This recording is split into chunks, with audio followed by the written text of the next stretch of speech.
Assalamualaikum warahmatullahi wabarakatuh. Perkenalkan, nama saya Isvina Agis Nidrizi dari program Tadris Ilmu Pengetahuan Sosial. Pertama-tama yang saya hormati pengasuh Pondok Pesantren Zainul Hasan Genggong Kiai Haji Muhammad Hasan Mutawakil Allah SHMM. Yang saya hormati Rektor Universitas Islam Zainul Hasan Genggong Dr. Abdul Aziz Wahab BAMAG. Yang saya hormati Ibu Dekan Fakultas Tadris Umum Ibu Wahyu Lestari MPD. Yang saya hormati Bapak Abdul Bahrudin MPD selaku Kak Prodi Tadris Ilmu Pengetahuan Sosial, dan yang saya hormati dosen pengampu Psikologi Pendidikan Ibu Vika Anjana MPD. Baik, pada kesempatan kali ini saya akan menerangkan bakat dan motivasi dalam belajar. Seperti ini. Baik, di sini ada pengertian bakat.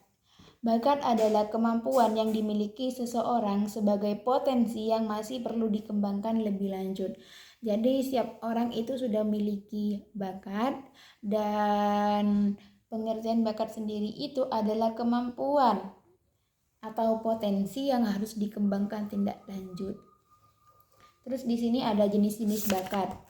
Jenis-jenis bakat yang pertama ada bakat akademik. Bakat akademik adalah kemampuan khusus seseorang untuk excel dalam bidang akademik atau intelektual tertentu. Yang kedua ada pengertian bakat kreatif dan produktif. Bakat kreatif dan produktif yang sering disebut dengan kecerdasan spasial.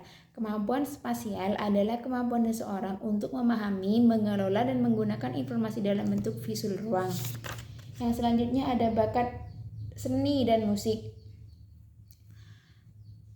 Bakat seni dan musik mengacu pada kemampuan seseorang untuk memahami, menghasilkan, dan mengekspresi elemen-elemen musik seperti ritme, melodi, harmoni, dan nada. Selanjutnya ada bakat kinestetik. Bakat kinestetik merujuk pada kemampuan seseorang dalam menggunakan tubuh mereka secara efisien dan mengkoordinasi gerakan fisik. Yang kinestetik ini lebih kepada fisik manusia. Yang selanjutnya ada bakat mekanik. Bakat mekanik di sini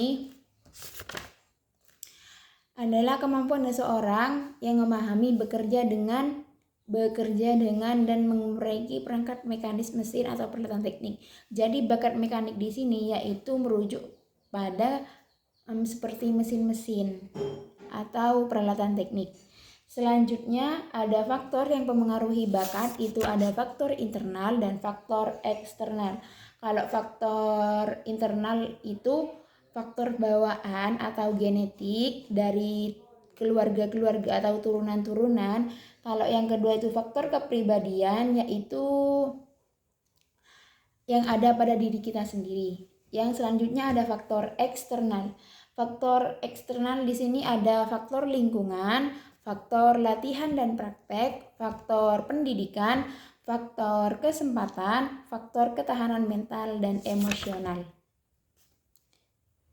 Terus faktor dukungan sosial dan waktu.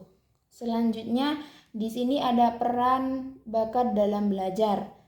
Peran bakat dalam belajar dapat memainkan peran penting dalam belajar. Ada beberapa cara, yaitu motivasi intrinsik, pengembangan keterampilan lebih cepat, kepercayaan diri, pengembangan kreativitas, pengembangan identitas.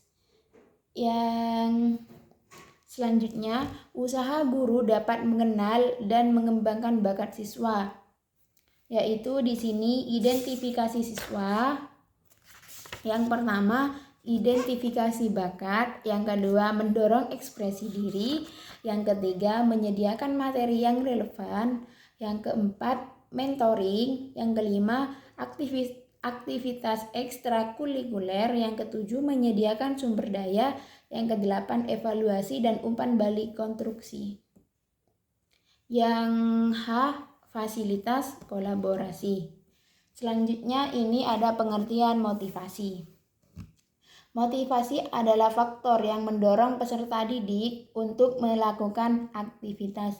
Jadi motivasi itu adalah faktor yang mendorong peserta didik untuk melakukan aktivitas, di mana aktivitas tersebut di situ dapat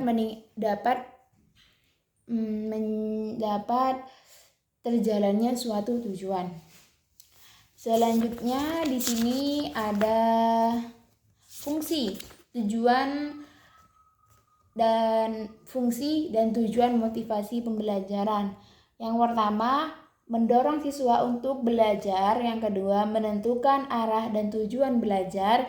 Yang keempat, menyeleksi perbuatan siswa. Selanjutnya di sini ada teori motivasi belajar. Teori motivasi belajar di sini saya cuma ambil satu, yaitu teori Maslow. Yang mana teori Maslow ini mengatakan bahwa setiap individu memiliki hierarki kebutuhan baik fisik maupun psikologis dan memiliki dorongan untuk memenuhi kebutuhan ini. Dia menjelaskan bahwa motivasi merupakan salah satu dari kebutuhan psikologi. Maslow mengidentifikasi beberapa jenis kebutuhan individu mulai dari kebutuhan psikologis seperti makanan, pakaian, tempat tinggal. Itu saja yang dapat saya sampaikan, kurang lebihnya mohon maaf. Wassalamualaikum warahmatullahi wabarakatuh.